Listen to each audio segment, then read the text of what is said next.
भारत माता की, भारत माता की, इनकलाब, वंदे वंदे।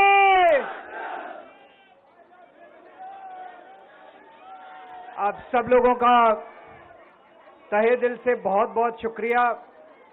इतनी तपती धूप के अंदर इतनी देर से इतनी बड़ी संख्या में आप लोग मेरा इंतजार कर रहे हैं। मैं आपका तहे दिल से बहुत बहुत शुक्रिया अदा करना चाहता हूं। जितने लोग इस वक्त टीवी में देख रहे हैं उन सब दर्शकों का भी मैं तहे दिल से शुक्रिया अदा करना चाहता हूं। सबको मेरा नमस्कार, सबको मेरा प्रणाम। दोस्तों, सीधा जेल से मैं आप लोगों के बीच में आ रहा हूं। आपके बीच में आके बहुत अच्छा लग रहा है। 50 दिन के बाद अभी अभी मैं, मेरी पत्नी भगवंत मान साहब, हम लोग कनॉट प्लेस में हनुमान मंदिर में गए थे। हनुमान जी का आशीर्वाद लिया, उनके दर्शन किए। फिर शिव जी के मंदिर गए, शनि जी महाराज के पास गए, उनका सबका आशीर्वाद लिया। बजरंगबली की खूब कृपा है हमारे ऊपर, हमारी पार्टी के ऊपर, देशवासियों के ऊपर। उन्हीं की कृपा से आज अचानक मैं आप लोगों के बीच में हूं। नहीं तो किसी को उम्मीद नहीं थी कि चुनाव के बीच में मैं जेल से बाहर आ जाऊंगा। लेकिन ऊपर बजरंगबली की कृपा है, हनुमान जी की कृपा है हम लोगों के ऊपर, और चमत्कार हुआ और आज मैं आप लोगों के बीच में हूं।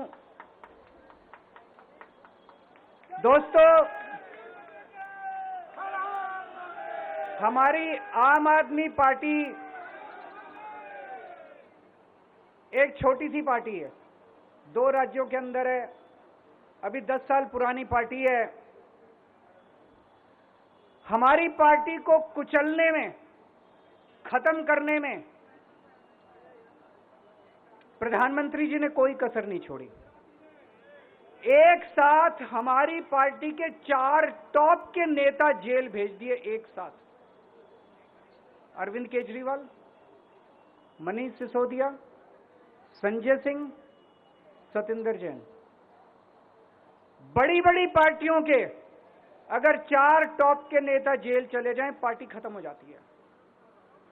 आम आदमी पार्टी के 4 टॉप के नेता इन्होंने जेल भेज दिए। उन्होंने सोचा कि पार्टी खत्म हो जाएगी, लेकिन ये पार्टी नहीं है, ये एक सोच है। जितना ये खत्म करना चाहते हैं उतना ये बढ़ती जाती है, उतना ये बढ़ती जाती है।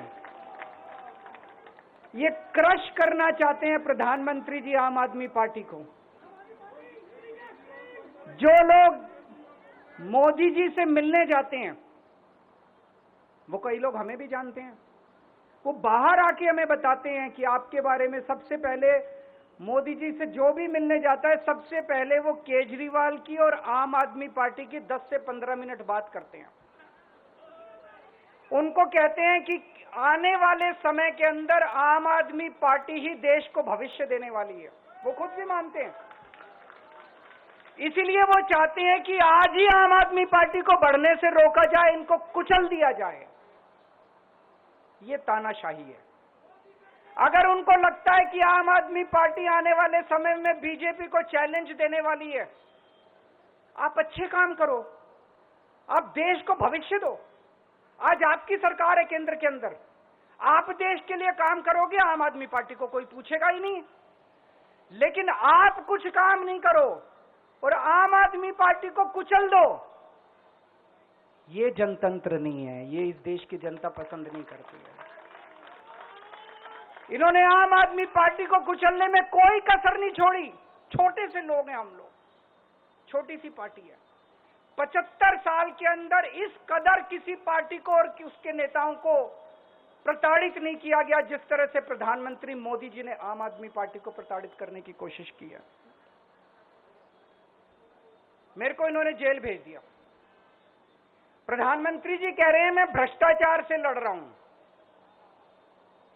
देश के सबसे बड़े चोर, उचक्के और डकैतों को उन्होंने अपनी पार्टी में शामिल कर लिया।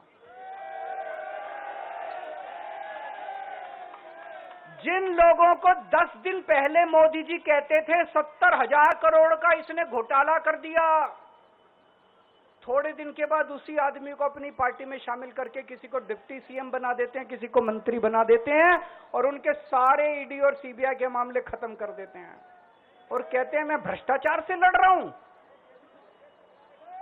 मैं मोदी जी को कहना चाहता हूं, भ्रष्टाचार से अगर लड़ाई लड़नी है तो केजरीवाल से सीखो।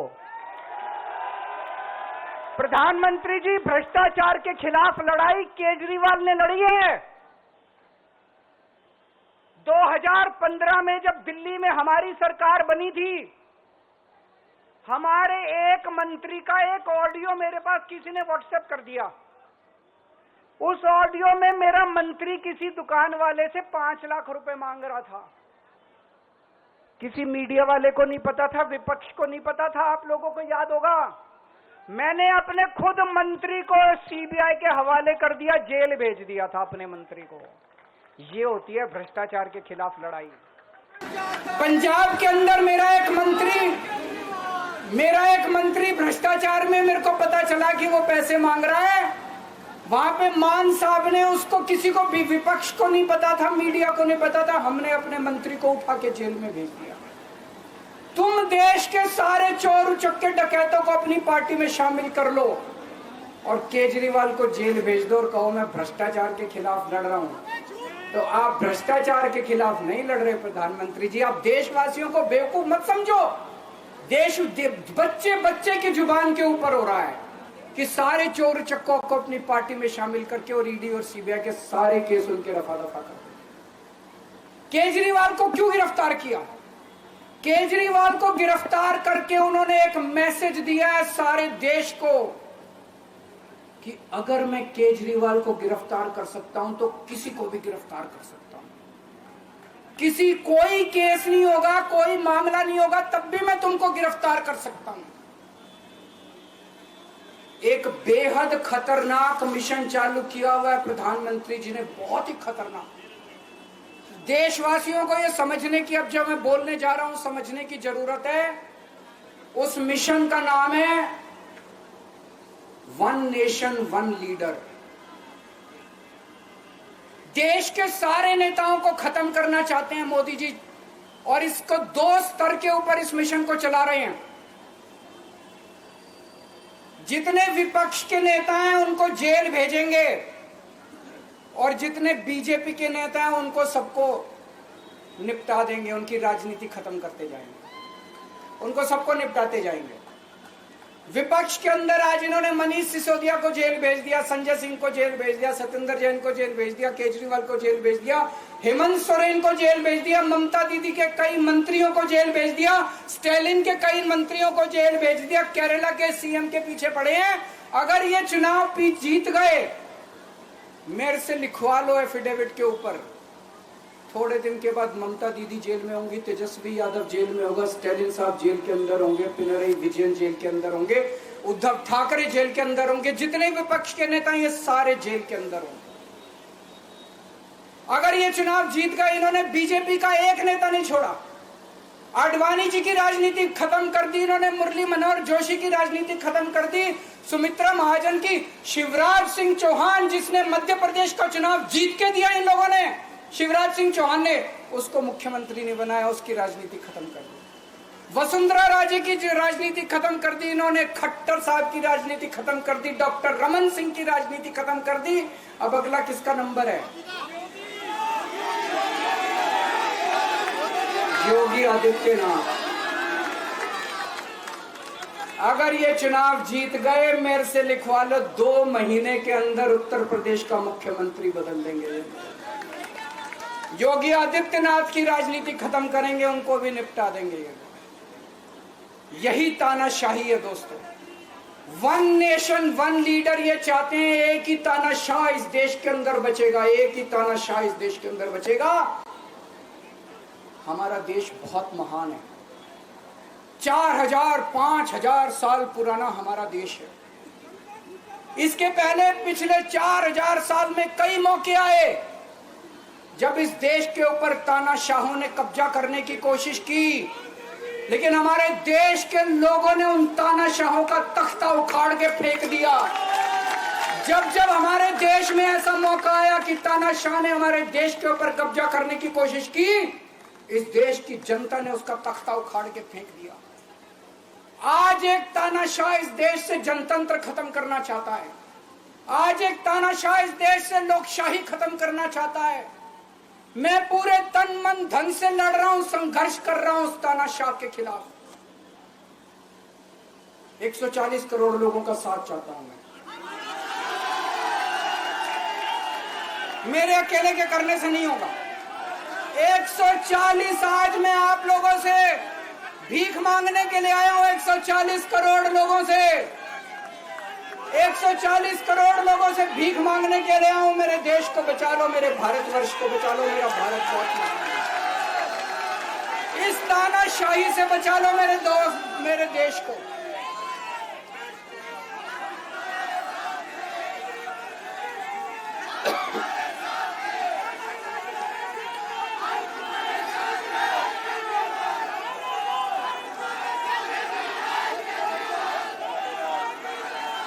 मैं सुप्रीम कोर्ट का बहुत बहुत शुक्रिया अदा करना चाहता हूं। उन्होंने 21 दिन दिए हैं, एक एक दिन में 24 घंटे हैं। मैं एक दिन में 24 में से 36 घंटे काम करूंगा। पूरे देश भर में घूमूंगा इस तानाशाही को रोकने के लिए। दोस्तों, जितनी मेरे अंदर ताकत है, मेरा सब कुछ कुर्बान है देश के लिए। मेरा तन मन धन सब कुछ कुर्बान है मेरे देश के लिए। मेरे खून का एक एक कतरा मेरे देश के लिए, मेरे शरीर का एक एक कतरा, मेरी जिंदगी का एक एक पल मेरे देश के लिए। मेरे देश को बचाने के लिए मैं पूरे देश में जाऊंगा। दोस्तों, अब एक बहुत महत्वपूर्ण बात करने जा रहा हूं, उसको ध्यान से सुनना। ये लोग इंडिया गठबंधन से पूछते हैं आपका प्रधानमंत्री कौन होगा। मैं बीजेपी से पूछता हूं आपका प्रधानमंत्री कौन होगा।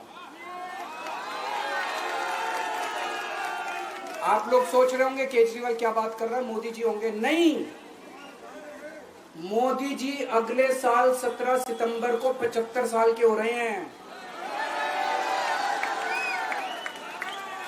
बीजेपी के अंदर मोदी जी ने 2014 में मोदी जी ने खुद ने रूल बनाया था कि बीजेपी के अंदर जो भी 75 साल का होगा उसको रिटायर कर दिया जाएगा।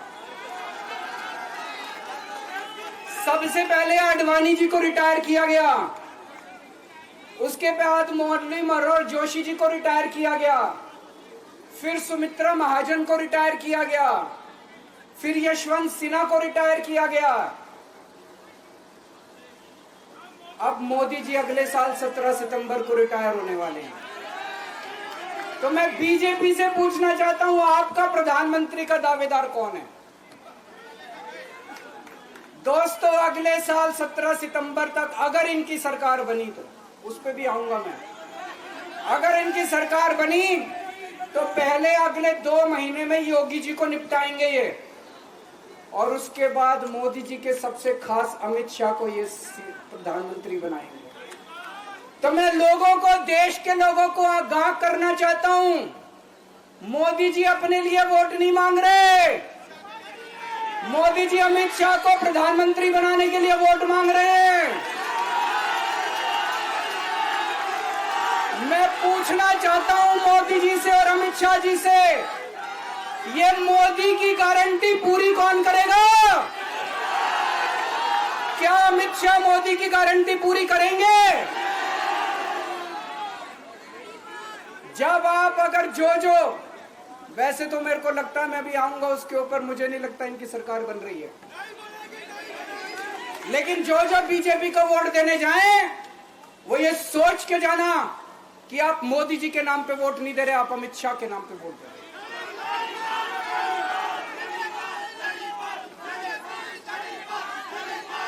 अब एक खुशखबरी है आप लोगों के लिए, अब एक खुशखबरी है। सबको बता देना जो मैंने बातें कही है बड़ी सोच समझ के कही है। वहां बैठ के यही सोच रहा था 50 दिन से।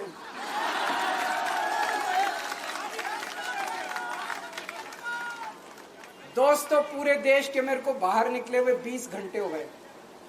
इन 20 घंटों के अंदर भी मैंने रात भर में जनता से बात कर रहा था, लोगों से फोन कर रहा था।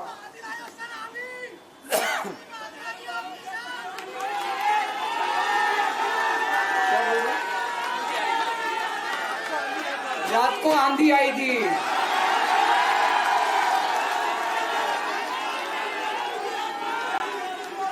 पिछले 20 घंटे में मैंने जो बातचीत करी है, कई बड़े बड़े एक्सपर्ट से बात की, चुनाव विश्लेषकों से बात की, सेफोलॉजिस्ट से बात की, जनता से बात की, फोन पे लोगों से। मेरा अपना आकलन है कि 4 जून के बाद इनकी सरकार नहीं बन रही, मोदी सरकार नहीं बन रही।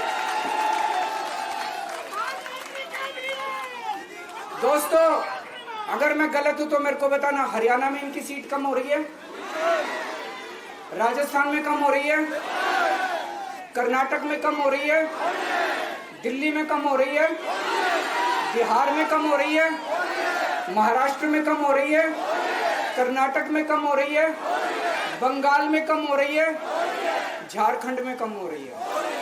बढ़ कहां रही है? यूपी में कम हो रही है, बढ़ कहां रही है? बड़े एक भी जगह इनकी सीटें नहीं बढ़ रही हैं।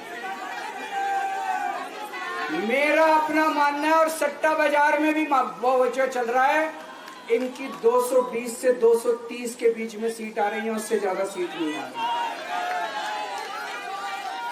मोदी सरकार नहीं बन रही है, केंद्र में इंडिया गठबंधन की सरकार बन रही है। आम आदमी पार्टी उस सरकार का हिस्सा होगी। दिल्ली को पूर्ण राज्य दिलाएंगे। दिल्ली का एलजी लोगों का एलजी होगा, दिल्ली का एलजी दिल्ली वालों का एलजी होगा। गुजरात से आया हुआ है अभी। दिल्ली के लोगों का एलजी होगा, दिल्ली के लोगों का विकास होगा। एक और पॉइंट है, जब मैं जेल के अंदर था तो कुछ लोगों ने यह मुद्दा उठाया, केजरीवाल सीएम पद से इस्तीफा क्यों नहीं देता। दोस्तों, केजरीवाल को कभी किसी पद का लालच नहीं हुआ। मैं आप मंत्री, मुख्यमंत्री, प्रधानमंत्री ये सब बनने नहीं आया। इनकम टैक्स में कमिश्नर की नौकरी करता था।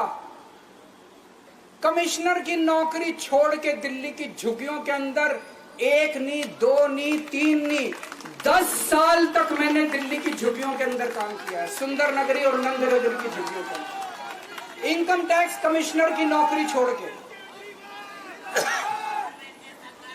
जब मेरे को दिल्ली की जनता ने पहली बार सीएम बनाया, असूलों के ऊपर 49 दिन के अंदर सीएम पद से इस्तीफा दे दिया था। एक चपरासी की नौकरी कोई नहीं छोड़ता। सीएम बनने के लिए लोग अपना दायां हाथ कटाने के लिए तैयार होते हैं। मैंने खुद से अपने आप सीएम की कुर्सी को लात मार दी थी 49 दिन के अंदर। मेरे लिए सीएम पद इंपॉर्टेंट नहीं है।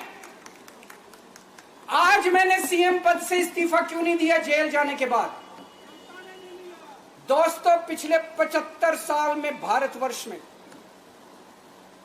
इतने राज्यों के चुनाव हुए, इतने राज्यों के चुनाव हुए, दिल्ली के अंदर सबसे ऐतिहासिक बहुमत से आम आदमी पार्टी जीती। 55-56% वोट, एक बार 67 सीट, एक बार 62 सीट। इतने भारी बहुमत से आज तक कोई राज्य की सरकार 75 साल में नहीं जीती। इतने भारी बहुमत से जीतने के बावजूद झूठा केस, अब उनको पता है वो हमें हरा नहीं सकते दिल्ली के अंदर। उन्हें पता है अगले 20 साल तक दिल्ली में आम आदमी पार्टी को कोई नहीं हरा सकता। तो उन्होंने एक षड्यंत्र रचा, राजनीतिक षड्यंत्र रचा। केजरीवाल को झूठे केस में जेल भेज दो, केजरीवाल को इस्तीफा देना पड़ेगा, केजरीवाल की सरकार गिर जाएगी। उन्होंने ये षड्यंत्र रचा। मैंने कहा मैं भी इस्तीफा नहीं दूंगा। तुम अगर जनतंत्र को जेल में कैद करोगे तो जनतंत्र जेल से चला के दिखाएंगे। दोस्तों, सरकार भी जेल से चला के दिखाएंगे। कतई इस्तीफा, तुम्हारे ट्रैप में फंसने वाले नहीं हम। ये अगर हेमंत सोरेन साहब को भी इस्तीफा नहीं देना चाहिए था, जेल से सरकार चलानी चाहिए। अगर हमने इस्तीफा दे दिया, ये तो बड़ा अच्छा इनके लिए। जिस राज्य के अंदर ये चुनाव हारेंगे उसके मुख्यमंत्री को पकड़ के जेल में डाल दो, सरकार गिरा दो। उसके मुख्यमंत्री को पकड़ के जेल में डाल दो, सरकार। आज मैं अगर दिल्ली की जेल के अंदर रह के दिल्ली की जेल से इस्तीफा नहीं दे रहा, वो इस तानाशाही के खिलाफ संघर्ष कर रहा हूं, इसको समझ लेना। केजरीवाल को किसी पद का लालच नहीं है। सीएम तो 100 सीएम की कुर्सी देश के नाम कुर्बान है। मुझे पता चला मेरे जेल जाने से बहुत लोग भावुक हुए, खासकर मेरी माँ, बहनें, महिलाएं बहुत रोई, कईयों ने बहुत मन्नतें मांगी। मैं सबका बहुत बहुत शुक्रिया अदा करना चाहता हूं जिन लोगों ने अपनी दुआएं, करोड़ों लोगों ने अपनी दुआएं भेजी हैं। पूरी दुनिया भर से करोड़ों लोगों ने दुआएं भेजी। उन्हीं के आशीर्वाद का कमाल है कि आज मैं आप लोगों के बीच में हूं। आप लोग सब लोग सुखी रहें, देश खूब तरक्की करे, फले फूले, आप सब लोग खूब खुश रहें, ऐसी मेरी प्रभु से इच्छा है। भारत माता की। अरविंद केजरीवाल ने बीजेपी सरकार पर जमकर निशाना साधा। खास तौर पर प्रधानमंत्री नरेंद्र मोदी का नाम लिया और यह कहा गया कि झूठे केस में फंसाकर इस्तीफे का दबाव बनाया गया। इस्तीफा क्यों नहीं दिया गया, इसका भी अरविंद केजरीवाल की तरफ से जवाब दिया गया, जो लगातार पिछले 49 दिन से एक मुद्दा बना हुआ था कि आखिर अरविंद केजरीवाल इस्तीफा क्यों नहीं दे रहे। और इसके साथ साथ केंद्र सरकार पर तानाशाही का आरोप लगाया गया है, लोकशाही को खत्म करने का आरोप अरविंद केजरीवाल की तरफ से लगाया गया, लोकतंत्र को खत्म करने का आरोप भी लगाया गया। और यह बताया गया कि कैसे वो जो जेल्स के अंदर से जनतंत्र को चलाने का काम कर रहे थे और इस्तीफा क्यों नहीं दिया गया, इसका जवाब उनकी तरफ से दिया गया। जेल से सरकार चलाई गई तो बीजेपी नेताओं का करियर खत्म करेंगे, ये बात कही गई अरविंद केजरीवाल की तरफ से। मोदी अगर जीते तो योगी को हटा देंगे, यूपी के सीएम का जिक्र किया गया। ये योगी आदित्यनाथ की राजनीति को खत्म कर देंगे। कैसे योगी आदित्यनाथ का नाम लिया गया, आप देखिए। अगर ये चुनाव जीत गए, इन्होंने बीजेपी का एक नेता नहीं छोड़ा। आडवाणी जी की राजनीति खत्म कर दी इन्होंने, मुरली मनोहर जोशी की राजनीति खत्म कर दी, सुमित्रा महाजन की, शिवराज सिंह चौहान जिसने मध्य प्रदेश का चुनाव जीत के दिया इन लोगों ने, शिवराज सिंह चौहान ने उसको मुख्यमंत्री नहीं बनाया, उसकी राजनीति खत्म कर दी। वसुंधरा राजे की राजनीति खत्म कर दी इन्होंने, खट्टर साहब की राजनीति खत्म कर दी, डॉक्टर रमन सिंह की राजनीति खत्म कर दी। अब अगला किसका नंबर है? योगी आदित्यनाथ। अगर ये चुनाव जीत गए, मेरे से लिखवा लो, 2 महीने के अंदर उत्तर प्रदेश का मुख्यमंत्री बदल देंगे ये लोग। योगी आदित्यनाथ की राजनीति खत्म करेंगे, उनको भी निपटा देंगे ये लोग।